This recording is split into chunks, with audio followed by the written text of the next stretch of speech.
இவங்களும் டீல் 2.5 வருஷம் யார் முதல்வர், ஒருவேளை விஜயோ அன்புமணியோ, இதுல முதல்ல வந்து விஜய் ஒத்துக்கணும். ஆனால் விஜய் வந்து நாங்கள் கூட்டணி ஆட்சிக்கு ரெடின்னு தான் சொல்லியிருக்காரு.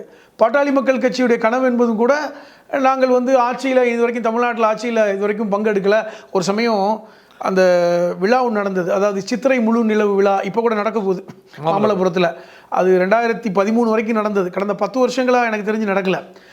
காடுவெட்டி குரு கால வரைக்கும் மிகப்பெரிய அளவு நடந்தது. இப்போ கூட ராமதாஸ் ஐயா வந்து என்ன சொல்லியிருக்காருன்னா, இந்த சித்திரை திருவிழா வந்து 10 லட்சம் மக்களுக்கு மேலே கூடணும், இது முக்கியமான மாற்றத்தை கொடுக்க வேண்டும், எல்லா கட்சிகளும் அப்படி ஒரு ஒரு அதிர்வோடு பார்க்க வேண்டும் சொல்லியிருக்கார். அது எப்படி வந்து கூட்ட போகிறாங்கன்னு தெரியல. இது வந்து அன்புமணிக்கு கொடுத்த டாஸ்க்கு. ஏன்னா அன்புமணியோட ஏன்னா இது வரைக்கும் அன்புமணி வந்து இந்த கூட்டத்தை நடத்தினதில்லை.